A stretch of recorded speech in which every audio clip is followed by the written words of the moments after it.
আলোর সন্ধানে। ইয়াদেশা সর্বভূতানাং তস্যাং জর্গতি সংযমী, যস্যাং জর্গতি ভূতানি সা নিশা পশ্যতে। পুনে, সমস্ত মানুষের কাছে যা নেশা বা রাত্রি স্বরূপ, বা যাকে পরমাত্মা বিমুখ, তাতে তখন সংযমী মানুষ জাগরিত থাকেন। যখন সাধারণ মানুষ জাগে থাকেন, মুনিগণের পক্ষে তার রাত্রি স্বরূপ।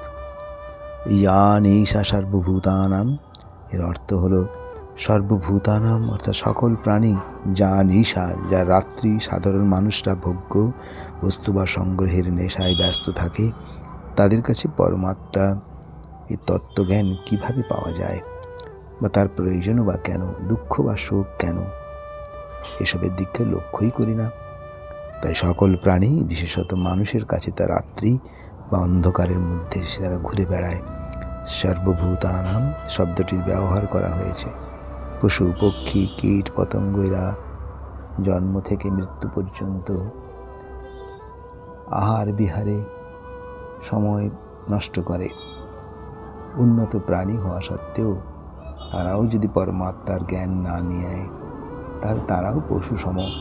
পশু পক্ষীরা খাদ্য সংগ্রহ করে, খাদ্যাভাব দেখা দেওয়ার সময় কাজে লাগায়।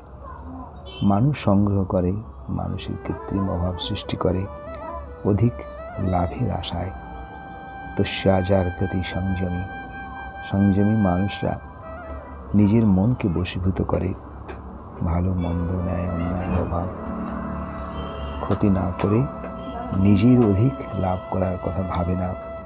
যস্য জর্গতি ভূতানি, যিনি সর্বদা বিষয় ভোগ চিন্তায় না থেকেই মানুষের হিতেই যুক্ত থাকেন,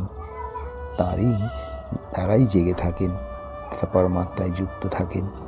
ইয়া নেশা পশ্যতে মুনেহে, সংসারে ভোগে যারা যুক্ত থাকেন, পরমাত্মার বিষয়ে বুদ্ধি যায় না, সেই বিষয়াসক্ত মানুষের জাগরণ রাতের সমান।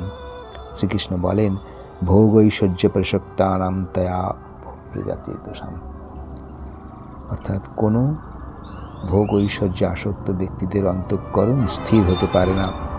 অতএব মননশীল ব্যক্তি বা মনের উচিত সংযমী হয়ে ভোগ ঐশ্বর্য রূপ অন্ধকার না থেকে ঈশ্বরের সঙ্গে যুক্ত হয়ে সংসার স্বার্থ ভুলে প্রকৃত আলোর সন্ধান করা।